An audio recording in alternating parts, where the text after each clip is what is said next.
Hi, my name is Lisa Wood, and today we're going to talk about breaking the rules. Let's get started. Okay, breaking the rules, the path to authentic writing. Challenging the norm is a requirement to produce fresh, breakout creative work. Of course, that's just this author's opinion, but the proof is shown to be in the proverbial pudding time and time again. Consider Bram Stoker's Dracula and the epistolary approach he took. Think about Faulkner's stream of consciousness or King's ability to provide horror in the mundane.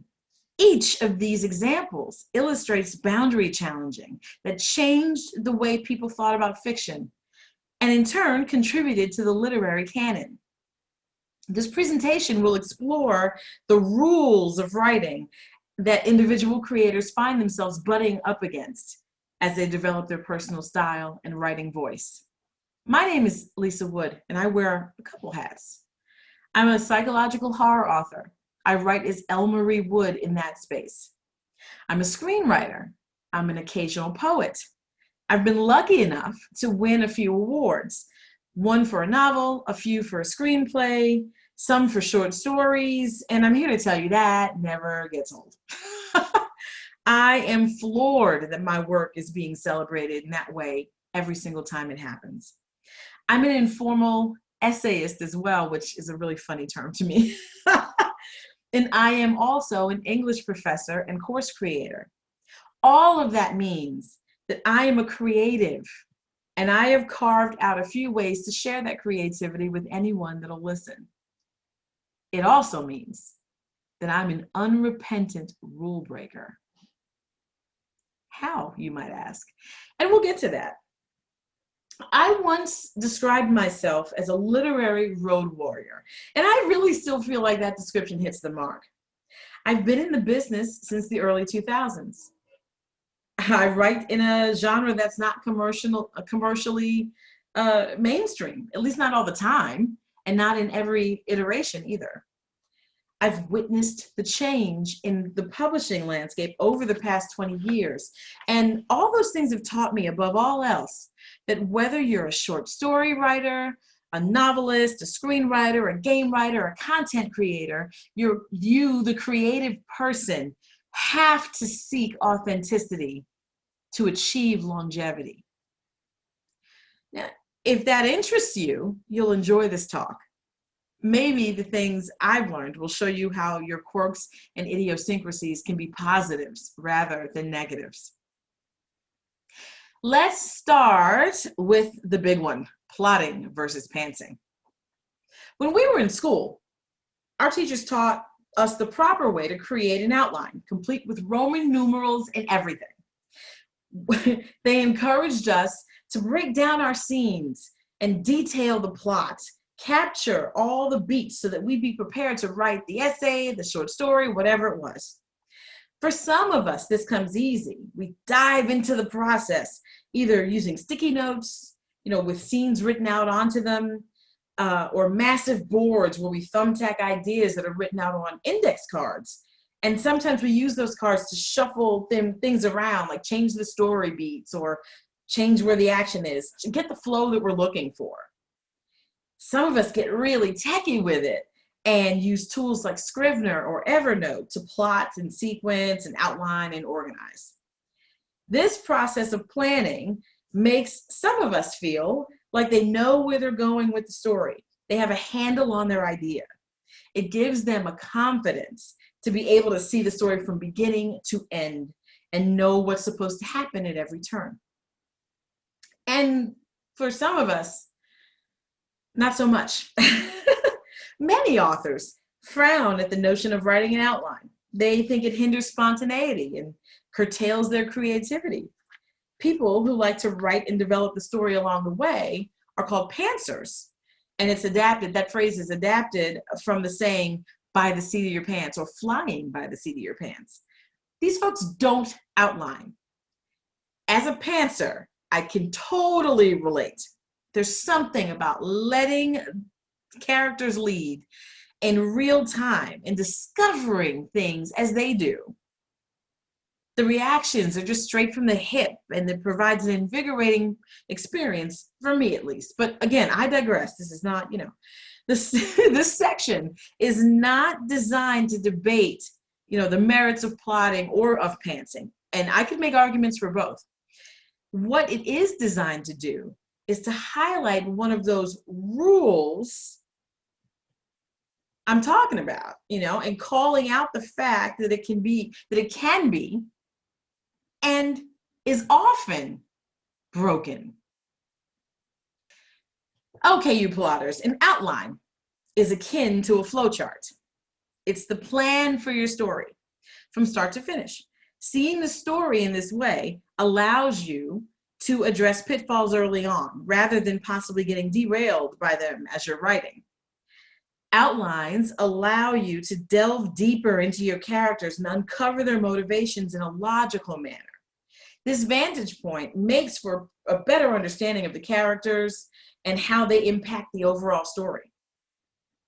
An outline is merely a roadmap, however. You may very well change course in the middle and ultimately alter the outline to follow the new course.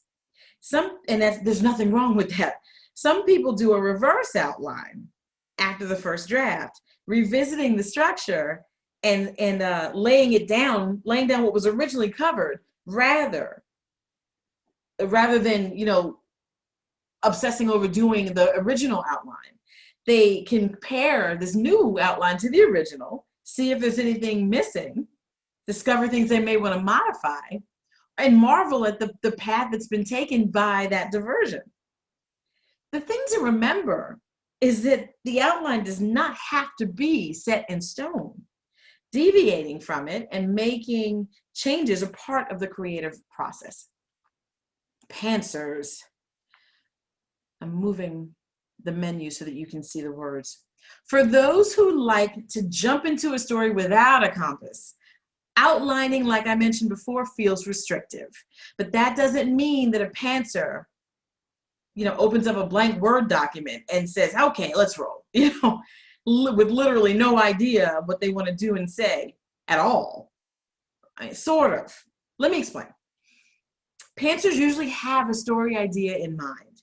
They may also have other aspects of the story, like an end goal or a specific conflict they want to explore, or a character arc, but they have not fleshed it out. They create as they go, feeling invigorated by the process and surprised by the plot twists and details that come as they type. This can make for an authentic, uncrafted reaction to what's going on in the story. And yes, that's my t-shirt.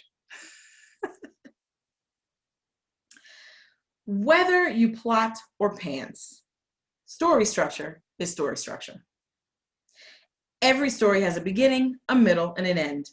Every story consists of a problem that must be solved. There are usually consequences to be faced if the problem is not taken care of.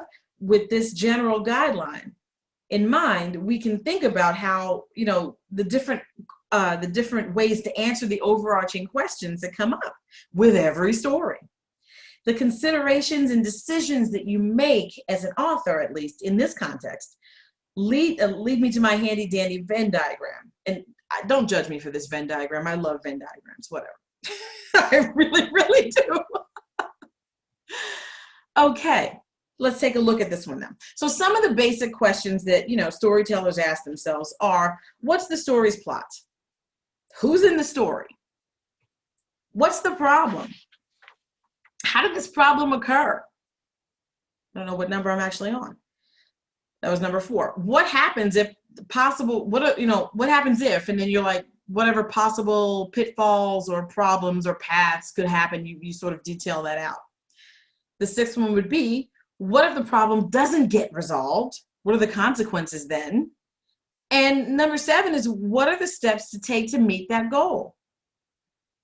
Take a look at this. Look at the plotting side. They plan the problem, they create the backstory about the problem, they identify paths and pitfalls, and then they can identify the consequences. Let's take a look at the pantser side. They people watch within the story so that they can figure out what the problem is. They create that backstory through the people watching exercise. They are surprised when they learn certain details, and they let current ideas build new ones as they go. Take note about what they have in common. Each of them, which is that section in the middle if you didn't know, each of them understand the plot. Pantsers and plotters both come to the table understanding what they're trying to do. They all, number two, create the characters. And probably most important, they all love the process, whichever process it was that got them to that point. Another thing I didn't write down here, because I don't want that to be on record anywhere, is also that apparently we all hear voices if you think about it, because a lot of us listen to our characters.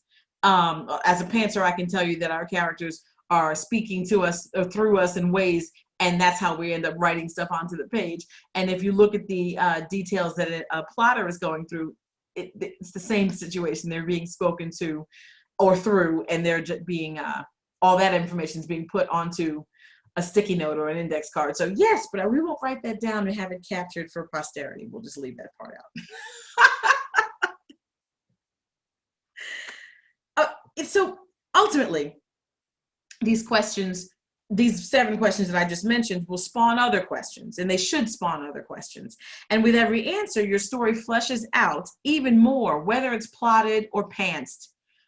And I think pantsed is the word, I'm not sure. If not, I'm just making it up, but I think you get the point.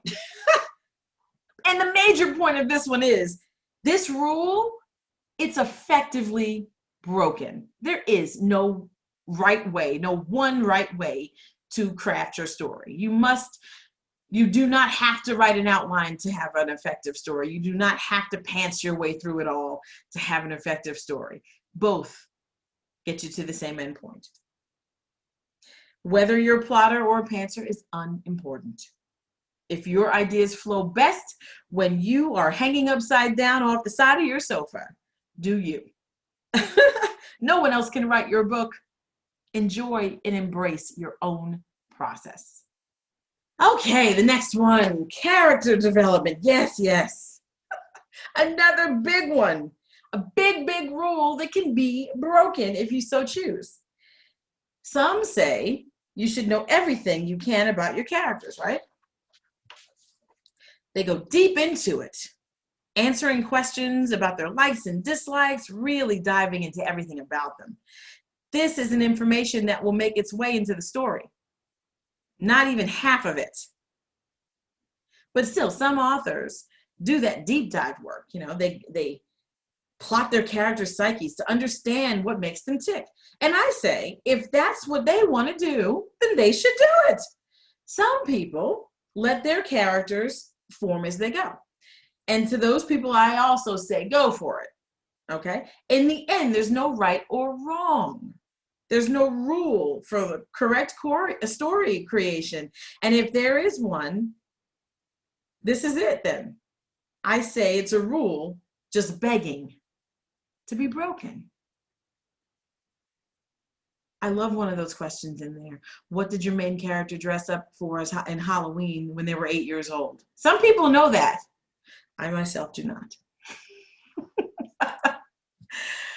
All right, let's keep it going. Stay in your own lane. Cross-genre work and the ones who love it. Cross-genre, the art of straddling the line. Combining genres into one piece has gained in popularity over the past 3 decades, at least on paper. The truth is, people have been doing this since the dawn of time. Need I remind you of the complex nature of fairy tales? Mixing all sorts of things. The difference is that there weren't as many genres in place before, right? I mean, there weren't as many labels to apply, less buckets to drop work into. And authors were often judged by their individual books and not by their body of work as well. So someone could write a Western one time and then a thriller another time, or a fantasy another time, and not be called a fantasy writer or a thriller writer or, you know, whatever. They weren't labeled as such. So there was a little bit more creative freedom in that manner. And thirdly, lots of work was uncategorized. A lot of stuff was also miscategorized. And I'll say here, I've said this before, I'll say it here as well for anyone, I'll say it to anyone who'll listen. Stepford Wives was a horror novel through and through, but it was not categorized as such initially. But even with that history, there was a time when straddling genres was taboo. Doing so made it difficult for publishers to properly label the work. I mean, there's that word again, right? But it's fact. And that might very well have earned an author a rejection notice. Writing that sat in the middle of at least two distinctly different genres was, instead of being heralded as a glimpse of the author's literary chops and just brilliance in general, it was found to be a product of lack of focus or planning or undefined end goal, or even poor writing ability in some instances. Now, however, it is commonplace, and we have to be thankful for those who paved the way for this to be a real thing.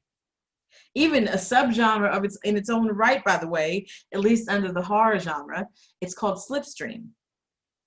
Literary powerhouses like Ray Bradbury and Octavia Butler often straddle the line between science fiction and horror, taking elements of each to influence their plot and their pace.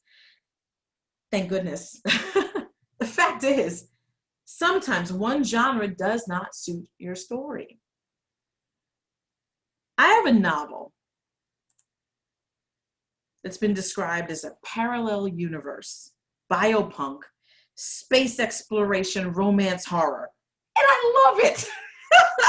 I loved every second of creating it. Why? Because it was exactly where I wanted it to be. It went every single place. This crazy mashup went to all the places I wanted it to go. And if you see what I've created here on screen for you, combine these and look, you might get that beautiful thing at the end. You never know what'll come up. Instead of trying to force your work into compliance, you might consider cross-genre work, merging tropes and conventions that suit your work instead of eyeing it as the red-haired stepchild that won't toe the line. Now, don't get me wrong, right? I mean, it won't be easy, but nothing worth having ever comes easy, does it? The opportunities that open up because of two or more genres being combined are endless, and writers often find their creativity spiked because of it. Psychotic clown in love? Why not? Exorcism in space? Sure, absolutely. Writing, just like one's imagination, should be limitless. Cross-genre work is one of the ways that storytellers can make that real. Another rule broken. When size matters. I like them short and sweet. It's my preference, and everybody is entitled to theirs. So if my stories don't dive into, and I'm talking about short stories here, folks, if my stories don't dive into character development down to their socks the week prior, what color they were, I'm okay with that. The way I write mine are shorter, right? They come out shorter. I don't like to know that much about it anyway. And that doesn't mean my story at 1,000 words or 1,250, that's usually the sweet spot, is any less credible than one that sits at 6,500 words. Facts. Rule broken. So this is for people who have ever felt like their short story didn't measure up because it was, short. There's no one way to write a short story. No tried and true method that works for everyone, and there shouldn't be. The sooner you embrace that, the better off you'll be. Let's think about that story for a moment. Think about what it is and what it really has. A story, and every single story has a beginning, a middle, and an end. If you start in media res, which is literally translated into in the middle of the action, you are still satisfying that requirement. I like to approach my short stories in the middle of the action because there's less exposition. What you need to know, you will pick up while running, and it works for me. I've written over 150 short stories. That means I've done that same process almost 150 times.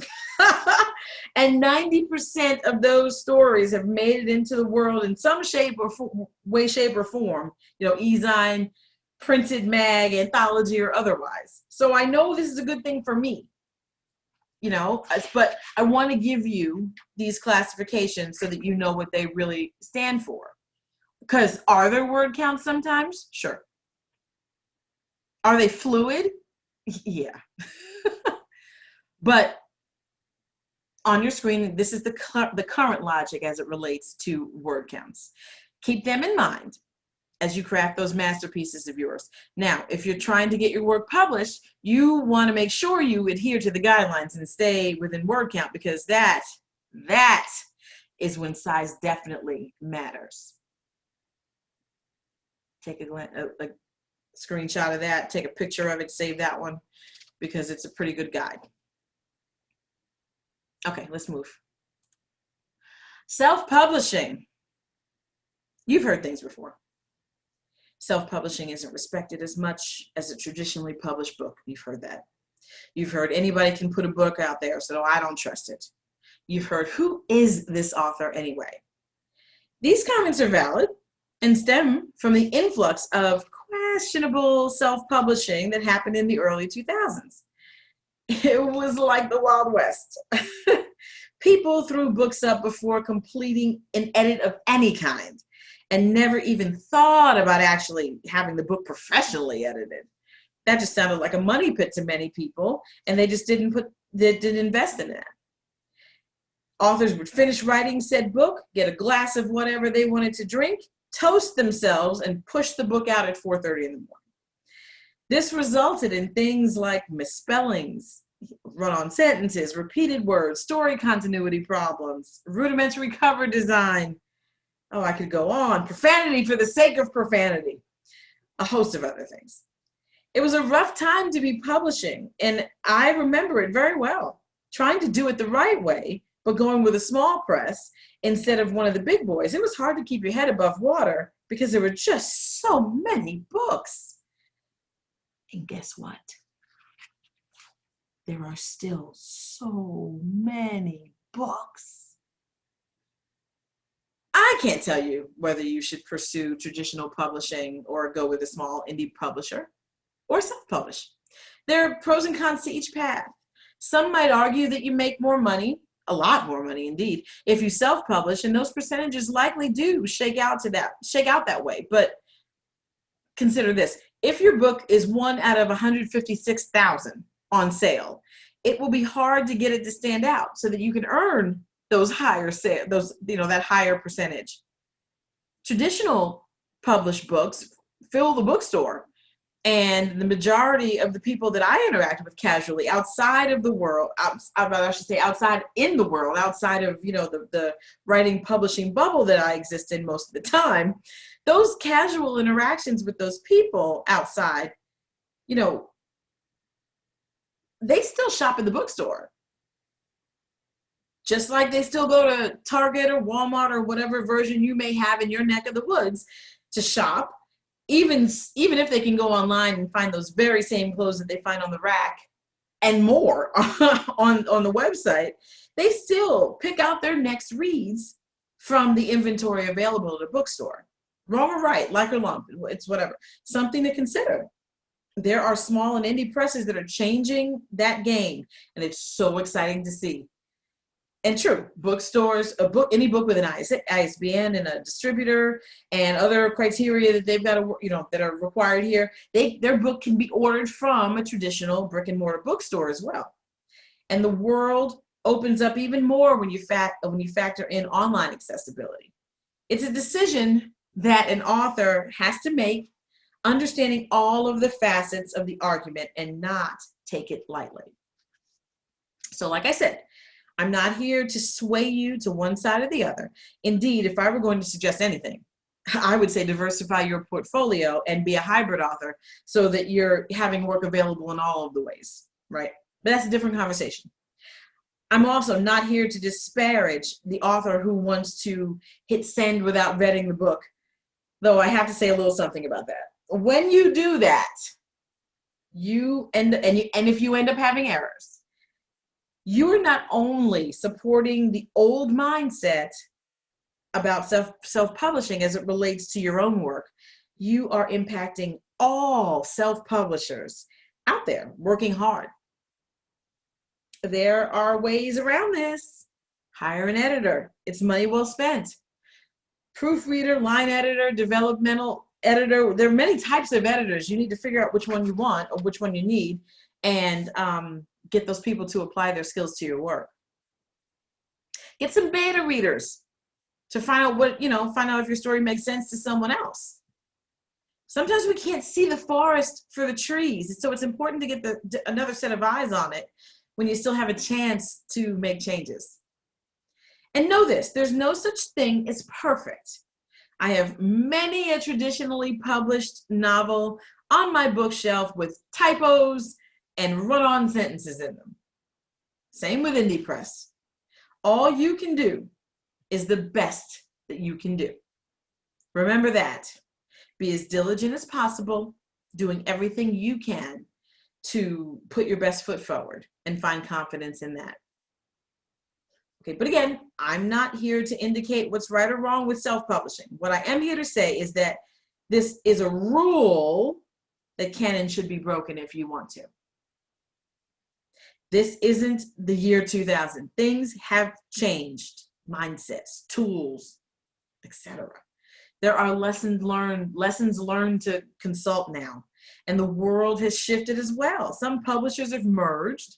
Some have folded. Many physical bookstores have closed their doors. The world is different. Let's act like it.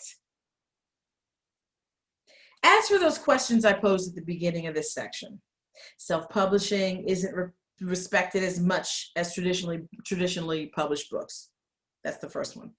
The average Joe has no idea if the book is traditionally published or not. They probably have never even heard the term indie published. If you put out quality product, many in your audience will never think in those terms. 2, anybody can put a book out there, so I don't trust it. Okay, true, anybody can put a book out there, but again, the quality work part is the key. Marketing yourself and standing out is also important here. Buzz is an unbelievable leveling agent. And lastly, who is that author anyway?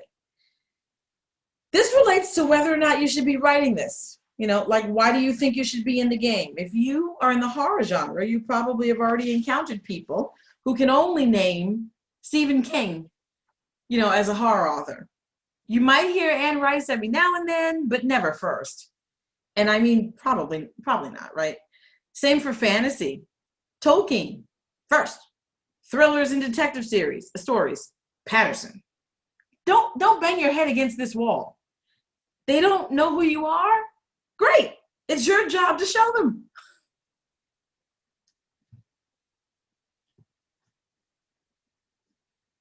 Let's move on to a really serious one, imposter syndrome. I don't know enough.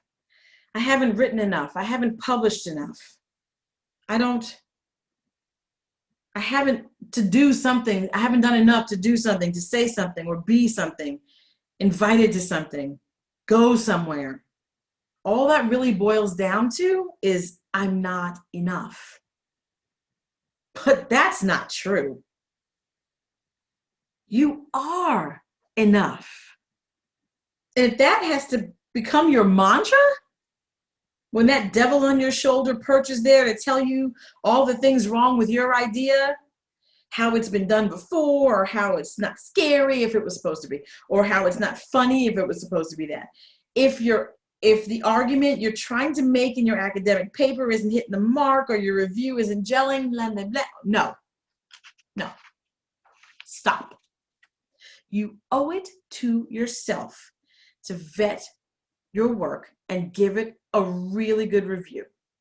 Make changes if those are needed. But that nagging voice telling you that you can't do it, because of insert nonsensical reason here, kill that noise. Squash it. There's a YouTuber that my kids watch, and the guy throws that garbage in the air and says, "You better get that out of here." And he's right. He's right in this instance, because it's garbage. It's that little red devil with the pointy tail that on any other day we would laugh at because it's so simplistic. Better.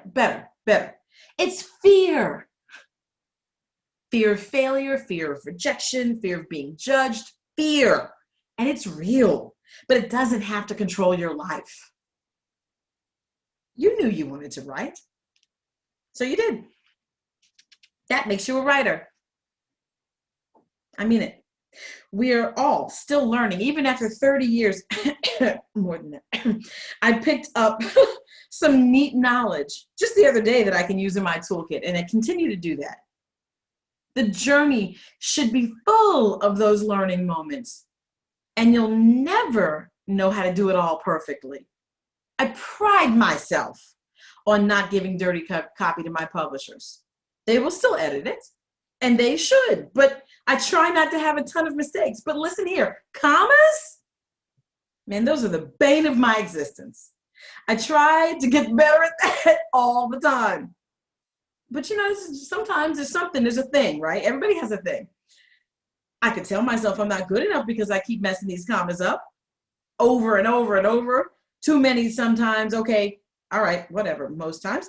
But I don't, because the comma, that's an easy enough fix, pardon me. What I bring to the table with my work is more than an example of proper comma usage. So yes, you know enough. You are enough. You know what you know. Embrace that. If you're planning to teach English Lit in your degrees in comparative literature, I think you know enough. There's something to be said for paying your dues and putting in the work. But that concept shouldn't be put into service in a self-deprecating way. Only you can stop those thoughts. This is not a rule that needs to exist. These markers of supposed readiness, these are rules you need to break. Because, says who? Who is they? And how do they govern our behavior? How do they start governing our behavior? Have you ever wondered about that? Who says women don't read horror fiction? Let's go from my perspective today. Who says women don't write horror fiction? Who says Black people don't read horror fiction or read it all, depending upon the perspective? Says who? If I had listened to the people who said that, I would never have written that first novel. I would never have set up this book signing where people were supposed to never read this novel and never come see me. And yeah, you see people you recognize there. Oh, to be young again. I never would have written this screenplay and taken a popular actor out to dinner to attach him to it. I never would have taken said novel that no one was going to read and sent it out for reviews. I never would have, after my hiatus, written a short story that ended up in a Bram Stoker finalist anthology. And if I listened to the naysayers, I never would have won screenplay awards, literary awards, any awards at all. Now, I'm sure that someone could dredge up all sorts of statistical data to prove those statements. But as I've said before, and have said several times in my life about a myriad of topics, I have never been polled about anything. So how do you know if I don't read horror fiction? Or if I wouldn't, just where are these numbers coming from? I know and have known many women and African-American people in my lifetime who read horror. I also know many people from both distinctions who don't But isn't that the same with everything? I know people who don't crease their pizza crust in the back before eating it. I'll say that again because, us New Yorkers, we know. I know people who don't crease their pizza crust in the back before eating it. I know people who don't salt their ketchup before dipping their fry in. I mean, yes, these are New Yorker things. And they absolutely constitute the right way to eat fries and pizza. But we don't hold it against you. I mean, I'm just kidding. You eat your fries whatever way you want. Just watch the salt fall off them before it even makes it into your mouth. It's your prerogative. But seriously, folks, I had never had a bacon bap before traveling to London. And now it's like one of my favorite things ever. I have yet to have avocado toast. I think that's a California thing, right?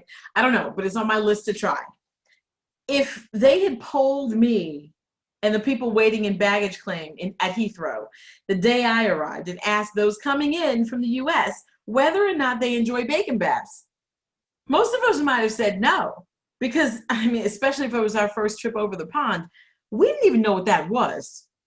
So what stats might they have culled from that? Let's think about it. Americans don't like bacon baps.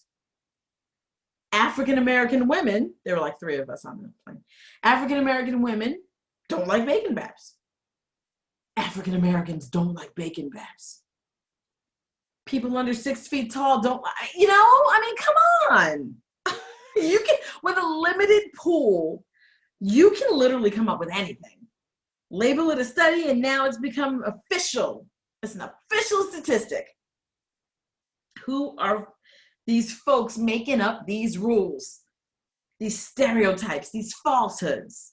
I defy them all. I'm a woman. I'm an African American. I write horror fiction. I'm not better suited to write contemporary fiction just because I'm a woman. Even though my genre has had many powerhouse women to start off the genre at its inception. Anne Radcliffe, can I remind people, Mary Shelley, just to name a few. And still boasts formidable female authors. Tananarive Due, Anne Rice. I could go on. Most people still only think of male authors when they think about my genre, I know that also occurs in sci-fi and fantasy genres as well. Or, some version of it. We get the paranormal romance subgenre all to ourselves, it seems, though. A gift, I guess. But in that space, there's less focus on the scary and more on the sexy. And there's nothing wrong with this. I'm not saying that. I'm just saying if I want to write more scary than sexy, who says I can't? Who's this they that says I can't or shouldn't? Because what do you think? No one's going to read it? Right. Watch. I'm not better suited to write African-American fiction because I'm Black. There are so many talented authors doing fantastic work in that space, a space that their ideas lend themselves to, a space they choose to work within. My work isn't not African-American. It will always be African-American because I'm African-American. And there's a bit of me in each of my characters. But it's horror focused. More so than culturally or racially focused. It goes back to what we learned in high school, if you think about it. The differences between genre and literary fiction. Genre fiction is more action-driven, and literary fiction is more character-driven. My vampires and ghosts, beasts of the night, haunted houses, whatever, that's the focus more so than the living, breathing humans that interact with that stuff. It's horror by definition. I leave the character-driven, fiction to the people who do that best.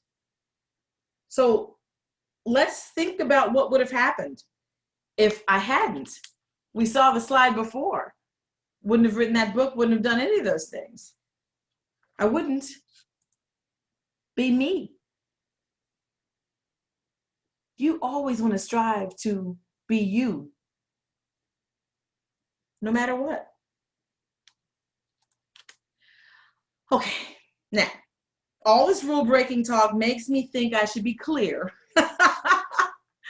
about some rules that you absolutely should not break, right? I mean, regardless of your reasons, we can talk all day about railing against the gatekeepers and inciting change and all that stuff, but there are some surefire ways that will get you a rejection email, and you can easily avoid that. Some of those things are, first of all, I'm gonna say my phrase out loud because who gets to say this ever?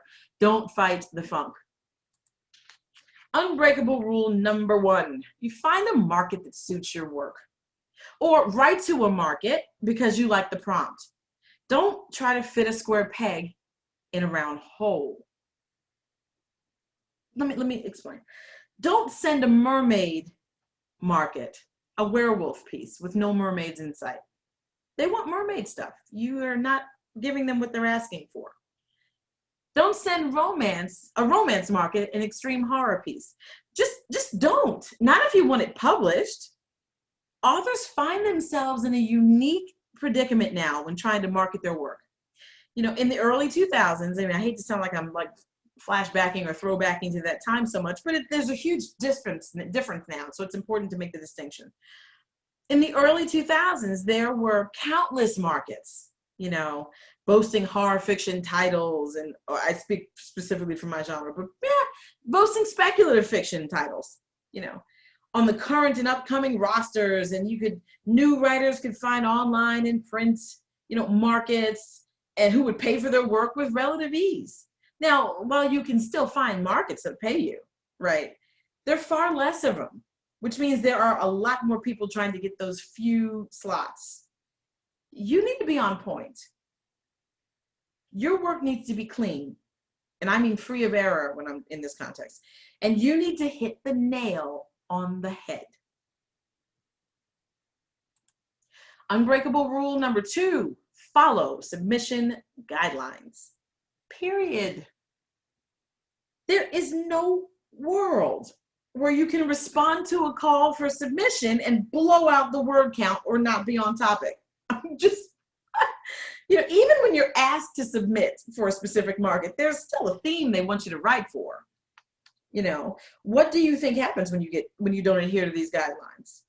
It would be awesome to think that our nonconformist behavior might actually make the editor's eyes clear and say, oh, they're actually more correct about this thing than I am. I'm going to go their way. Loosen the reins a bit. Often, that's just not what happens. Often, editors don't even read the submissions that don't match the guidelines that they've expressly asked for. So, and the thing is, you just get a form rejection. You never even know why.